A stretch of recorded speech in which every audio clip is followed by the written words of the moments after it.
জানিয়ে রাখি যে 4টা বাজবার কিছুক্ষণ আগে ভারতীয় হাইকমিশনার এখানে প্রবেশ করেছেন, অর্থাৎ পররাষ্ট্র মন্ত্রণালয়ে প্রবেশ করেছেন এবং যার কারণটি হচ্ছে বাংলাদেশের পররাষ্ট্র মন্ত্রণালয় থেকে তাকে জরুরি তলব করা হয়েছে এবং জরুরি তলব করবার পরে বলা হয়েছিল যে 4টার মধ্যেই পররাষ্ট্র মন্ত্রণালয়ে পৌঁছে যাওয়ার জন্য। এবং একই সাথে আমরা যতটুকু জানতে পেরেছি যে পররাষ্ট্র যে ভারপ্রাপ্ত সচিব এই মুহূর্তে রয়েছেন রিয়াজ হামিদুল্লাহ, তার যে কার্যালয় সেখানে তাকে তলব করা হয়েছে। এখন নিশ্চয়ই তার কাছে বিভিন্ন বিষয় নিয়ে ব্যাখ্যা চাওয়া হবে। আমরা যতটুকু সূত্র মারফত জানতে পেরেছি যে মূলত গত কয়েকদিন ধরে বাংলাদেশ এবং ভারতের মধ্যকার যে সম্পর্কে টানাপোড়েন, এবং আমরা দেখেছি যে 30 তারিখ অর্থাৎ 30 নভেম্বরের কথা যদি বলি প্রথমে, তাহলে কলকাতার ডেপুটি যে হাইকমিশন রয়েছে সেখানে যে সহিংস বিক্ষোভ হয়েছে, এবং এর পরবর্তী সময়ে যদি বলি যে আগরতলা অর্থাৎ ত্রিপুরা রাজ্যের যে রাজধানী সে আগরতলায় বাংলাদেশের সহকারী হাইকমিশনের যে ভাঙচুর চালানো হয়েছে। এবং একই সাথে আরেকটি বিষয় একটু বলে রাখি যে বাংলাদেশের জাতীয় পতাকা পোড়ানো হয়েছে। এবং এই সার্বিক যে পরিস্থিতি চলছে, এবং বিশেষ করে এর আগে আমরা যতটুকু দেখেছি যে বঙ্গীয় যে হিন্দু পরিষদ তারা সহিংস বিক্ষোভটি করেছেন, এবং আজ অর্থাৎ আমরা যে সবশেষ যেটি গতকালকের কথা বলছি আগরতলায়, ত্রিপুরা রাজ্যের রাজধানী আগরতলায় যে সার্কিট হাউস রয়েছে অর্থাৎ বাংলাদেশের সহকারী হাইকমিশনের সামনে, সেখানে তারা বিক্ষোভ করেছে এবং সেটি কিন্তু করেছে হচ্ছে হিন্দু সংঘর্ষ যে সমিতি তারা। অর্থাৎ এই দুটি ঘটনার প্রেক্ষিতে বাংলাদেশের জাতীয় পতাকা অবমাননা, দুটি অ্যাম্বাসিতে যে এই সহিংসতা এবং একই সাথে ভাঙচুরের ঘটনায় মূলত তাকেই তলব করা হলো, এবং নিশ্চয়ই তার কাছ থেকে এই বিষয়গুলো নিয়ে ব্যাখ্যা চাওয়া হবে। এবং একই সাথে এই ঘটনার প্রেক্ষিতে কিন্তু বাংলাদেশ পররাষ্ট্র মন্ত্রণালয় থেকে দুটি বিবৃতি দেওয়া হয়েছিল, এবং প্রথম যে বিবৃতিটি দেওয়া হয়েছিল সেটি আপনার প্রথম যে ঘটনাটি ঘটেছিল অর্থাৎ কলকাতার যে ঘটনা তার পরেই, এবং এরপরে গতকাল আরেকটি বিবৃতি দেওয়া হয়েছিল। এবং দুটি বিবৃতিতে বাংলাদেশ থেকে গভীর মানে একেবারে ক্ষুব্ধ প্রতিবাদ এবং কঠোর প্রতিবাদ যেটি বিবৃতি সেটি আসলে দেওয়া হয়েছে। এবং একই সাথে বলা হয়েছে যে ডিজাইন, এলিগেন্স, বিউটি,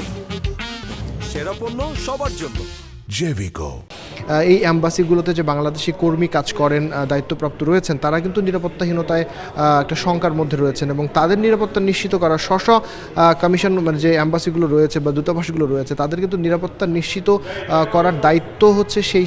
সেই দেশেরই। সুতরাং ভারত সরকার যে এই নিরাপত্তাটা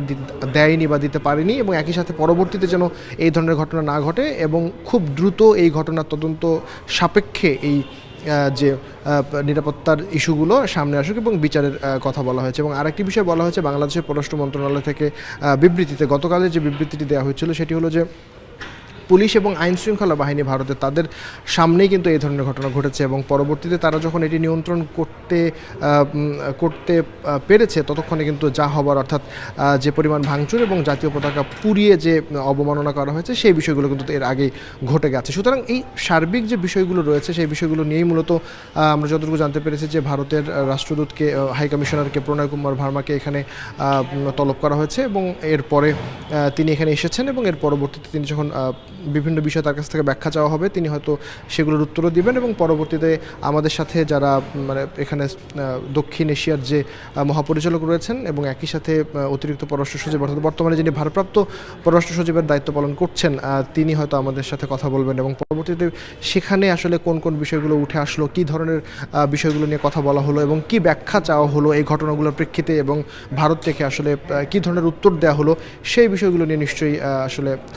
আলোচনা হবে এবং সেটি আমাদেরকে জানানো হবে। একটু জানিয়ে রাখি যে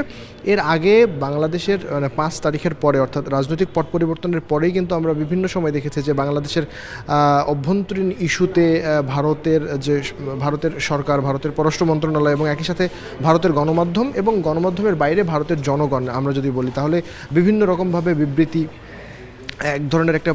প্রোপাগান্ডা বা মিডিয়া ট্রায়ালের কিন্তু কাজ করে আসছিল, এবং বাংলাদেশ থেকে বারংবার এই বিষয়গুলো নিয়ে কথা বলা হয়েছিল। বাংলাদেশের পররাষ্ট্র মন্ত্রণালয় থেকে একাধিক বিবৃতি দেওয়া হয়েছিল, বলা হয়েছিল যে কোনোভাবেই বাংলাদেশের অভ্যন্তরীণ ইস্যুতে যেন ভারত কথা না বলে, এবং এটি আসলে দুই দেশের সম্পর্কের মধ্যে কিন্তু একটি সম্পর্কের যে বিব্রতকর পরিস্থিতি তৈরি হওয়া, সম্পর্কের সুসম্পর্কের জন্য বাধা, সেটি কিন্তু বাংলাদেশের পররাষ্ট্র মন্ত্রণালয় থেকে বারবার এই কথা বলা হয়েছে। সুতরাং এই বাংলাদেশ থেকে বিবৃতি দেয়া এবং এবং এর পরবর্তী সময়ে যদি বলি যে বিবৃতির উত্তর বা প্রতি উত্তরে ভারত যে উত্তরগুলো দিয়েছে বা ভারত যে পাল্টা বিবৃতিগুলো দিয়েছে সেখানে কিন্তু সেই বাংলাদেশের চাওয়ার আমরা খুব একটা প্রতিফলন দেখিনি। এবং এর আগে যখন গতকাল পররাষ্ট্র উপদেষ্টা একটি প্রোগ্রামে একটি অনুষ্ঠানে তিনি বলেছিলেন সাংবাদিকদের যে ভারত যে ধরনের যে প্রোপাগান্ডা চালাচ্ছে বা ভারতের মিডিয়া যে ধরনের প্রোপাগান্ডা চালাচ্ছে সেখানে কিন্তু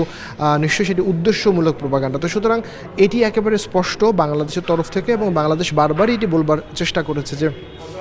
বাংলাদেশের অভ্যন্তরীণ বিষয় এবং মূলত যে কারণে এই সমস্যাটি, অর্থাৎ ভারতে যে বাংলাদেশের হাইকমিশন ঘেরাও ভাঙচুরের ঘটনা ঘটছে সেটি কিন্তু ভারতের যে হিন্দুত্ববাদী যে নেতা অর্থাৎ চিন্ময় কুমার দাসকে গ্রেপ্তার এবং তার পরবর্তীতে তাকে যে জামিন নামঞ্জুর করা হয়েছে সেই বিষয়টিকে কিন্তু তারা বারবার সামনে নিয়ে আসছে। কিন্তু এটি একটি বাংলাদেশ সরকারের পক্ষ থেকে বারংবার এই ব্যাপারটি স্পষ্ট করা হয়েছে যে চিন্ময় কুমার দাসকে নির্দিষ্ট করে নির্দিষ্ট কারণে নির্দিষ্ট মামলায় তাকে গ্রেপ্তার করা হয়েছে, সংখ্যালঘু হিসেবে নয় কিংবা অন্য ধর্মাবলম্বী হিসেবে নয় বা ধর্মীয় কোনো নেতা হিসেবেও নয়, তাকে এই ধরনের কোনো কারণে বাংলাদেশ সরকার তাকে গ্রেপ্তার করেনি। তার বিরুদ্ধে সুনির্দিষ্ট অভিযোগ রয়েছে, অর্থাৎ মামলা আছে এবং এই মামলার প্রেক্ষিতে কিন্তু তাকে গ্রেপ্তার করা হয়েছে। সেটি বারবার বাংলাদেশ সরকারের পক্ষ থেকে এই বিষয়টি স্পষ্ট করা হয়েছে। একাধিক উপদেষ্টা এটি নিয়ে কথা বলেছেন, বাংলাদেশের পররাষ্ট্র মন্ত্রণালয় বারবার এই কথাটি আসলে বলে স্পষ্ট করবার চেষ্টা করা হয়েছে। সুতরাং এই ঘটনা বা এই বিষয়টি বারবার স্পষ্ট করবার পরও ভারতের যে খানিকটা আধিপত্যবাদ যেটি আমরা গত 15 বছরে বা গত 16 বছরে দেখেছি সেই ধারাবাহিকতা কিন্তু তারা এখনও বজায় রেখেই চলেছে এবং বিভিন্ন অভ্যন্তরীণ ইস্যুতে যখন কথা বলছে তখন বাংলাদেশ থেকে কিন্তু একই রকমের এই বিবৃতি বা কথা বলা হচ্ছে। এবং সেই প্রেক্ষিতে যে দীর্ঘ এই 3 মাস ধরে আমরা দেখছি যে ভারতের ভিসা জটিলতা চলছে এবং ভিসা সংক্রান্ত যে সমস্যা সেই সমস্যা একেবারে এই মুহূর্তে একেবারেই বন্ধের মতো অবস্থায় চলে গেছে। শুধুমাত্র মেডিকেল এবং এমার্জেন্সি কোনো ভিসা ছাড়া বাকি সমস্ত ভিসা বন্ধ রাখা হয়েছে, যদিও সেখানেও আমরা দেখেছি যে মেডিকেল ভিসাও মানে খুব একটা সহজভাবে দেওয়া হচ্ছে না, একরকম বন্ধই বলা যায়। বাংলাদেশ থেকেও ভিসার বিষয়ে বারবার ভারতের সাথে যোগাযোগ করা হলেও কিন্তু একই রকম ভারত উত্তর দিয়েছে যে আমাদের ভারতের যেহেতু এই বাংলাদেশের যে অ্যাম্বাসিগুলো রয়েছে, দূতাবাসগুলো রয়েছে, সেখানে জনবল সংকটের কথা বলা হয়েছে এবং তাদের নিরাপত্তার ইস্যু তারা তুলেছিল। তো যেখানে এই কারণে মূলত তারা বলছিল যে বাংলাদেশ থেকে তারা ভিসাটা আপাতত বন্ধ রেখেছে। তো সেই প্রেক্ষিতে এখন উল্টো অবস্থা বিরাজ করছে, বাংলাদেশের যে অ্যাম্বাসিগুলো রয়েছে সেই অ্যাম্বাসিগুলোতে হামলা করা হচ্ছে, ভাঙচুর করা হচ্ছে এবং এটি ভিয়েনা কনভেনশনের একটি আইনেরও সুস্পষ্ট লঙ্ঘন। আমাদের সাথে যাদের আন্তর্জাতিক সম্পর্ক বিশ্লেষকের কথা হয়েছে তারা কিন্তু বারবার এটি বলেছে যে দেশের অন্য দেশের অ্যাম্বাসি যে দেশে থাকে সেই দেশের নিরাপত্তা দেবার দায়িত্ব এবং এটি একেবারে রাষ্ট্রদূত, হাইকমিশন এবং সমস্ত কর্মীকে নিরাপত্তা দেবার দায়িত্ব সেই দেশেরই। এবং ভারতের বিবৃতিতে আমরা এর আগেও যারা আন্তর্জাতিক সম্পর্ক বিশ্লেষক তারা কিন্তু বলেছে যে বিচারের কথাটি উল্লেখ করে নেই, শুধুমাত্র তারা গভীরভাবে দুঃখ প্রকাশই করেছে এই ঘটনার প্রেক্ষিতে। তো এবং সবশেষে আমরা যতটুকু জেনেছি যে 7 জন ভারতীয়কে আটক করা হয়েছে